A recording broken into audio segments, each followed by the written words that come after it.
You guys, hi.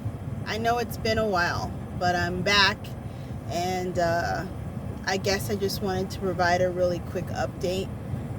This is a new phone, so please ignore if I look a little crazy. I'm still working on the logistics of YouTube and camera phones and everything else. But what keeps bringing me back is I feel like I have something to say. And if somebody will listen, then I'll keep talking. It's been an interesting few months, but I will say I am blessed, I am alive, I'm well, so I am grateful. This time last year, I was starting to fall sick because I had contracted COVID-19. And I went from 0 to 100 with my health. And for those of you who may have watched my previous videos or my previous commentary, you know that I have 2 full-time jobs. I work a minimum of 75 to 80 hours a week, and maybe more some days, are longer.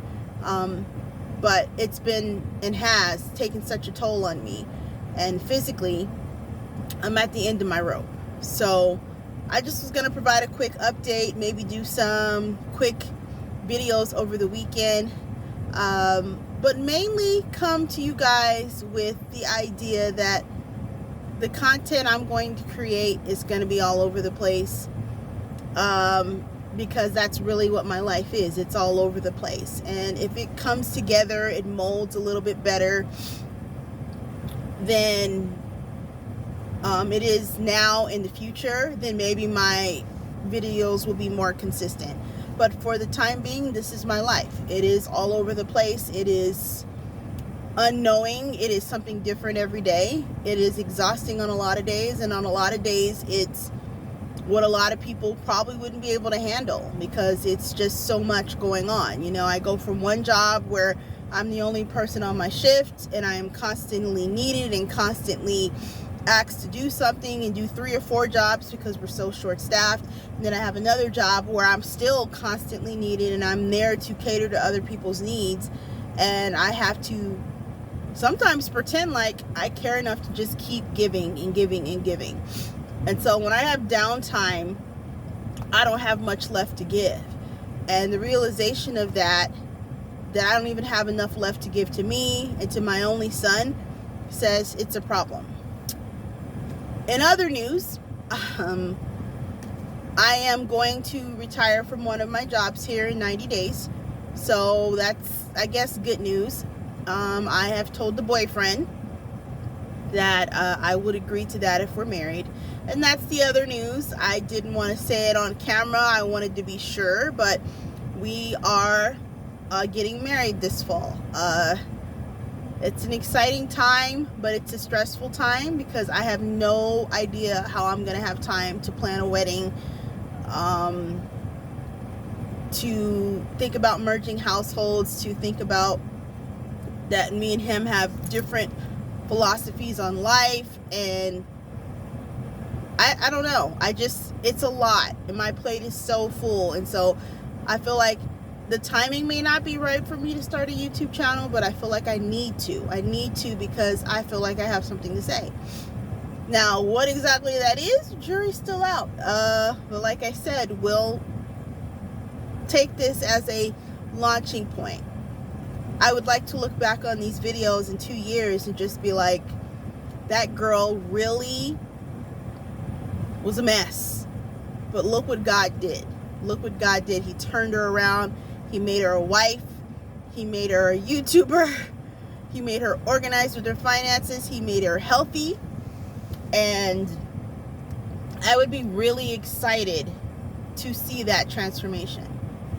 I am excited to know that it's even possible. Some things are changing, little things. Like, I'm just leaving a nail shop. I got a pedicure. I never get pedicures, never.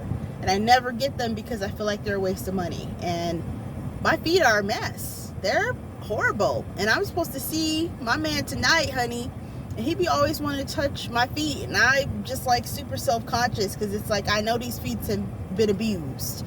They've worked 16-hour shifts, So occasionally I'll splurge a little, but to me, I always cringe when I have to spend 40, 50, 60 bucks on a pedicure. It just seems like there's other things that I could pay with it, you know. So once my time is freed up, I don't think that I'll be doing the pedicures, because I just think it's a waste. And you think $50 every time you go, that's $600 a year. That's $6,000 in 10 years. And I don't own a home. Now, I'm not judging anyone who chooses to do this to pamper themselves, but for me, it doesn't sit well. For me, it feels like you can use this on, you know, 4 times save. You can do a mini staycation at a hotel and have an experience at a new hotel. I like to spend money on experiences that last a little longer than nail polish. And maybe that's just me, but I've lost, you know, one very important person to me in my life, and I'll talk about that in a later video, that I will never again take for granted spending time with somebody.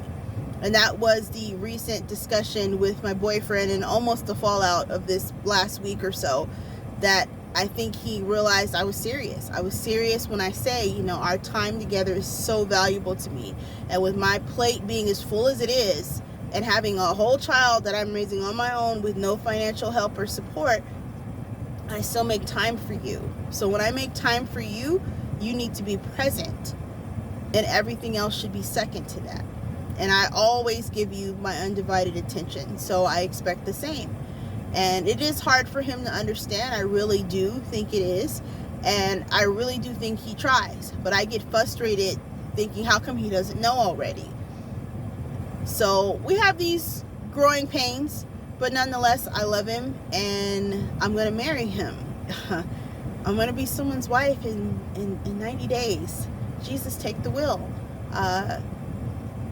This has been 2 years in the making, you know. So comment down below if you'd be interested in me blogging about my whole wedding get up, things that I'm purchasing, ideas I'm having. I initially thought I wanted a whole wedding and reception, but when I started looking at the cost, because I live here in Vegas, honey, I digress. My hard-earned money for a party for people I barely see and really don't even like too much, yeah. Hard convincing me to feed anybody something better than fried chicken and mashed potatoes. But that's another video for another day. If I'm gonna do it, I gotta do it right. And so I'm kind of leaning towards a really nice dinner for 10 instead of a party of 50 to 75. Because in real life, I talk to, on a regular basis, less than 5 people. Pardon me. Between the boyfriend and 4 really good friends, that's really it, and my son. So I'm gonna keep you guys updated. Let me know down below if you'd be interested in hearing about my wedding adventure planning.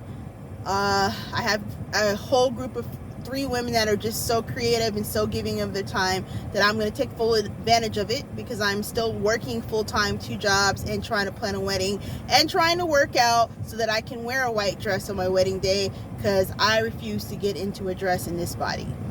I will be back soon. Thank you for letting me share, and I hope you are blessed and well and taking care of yourself. Bye.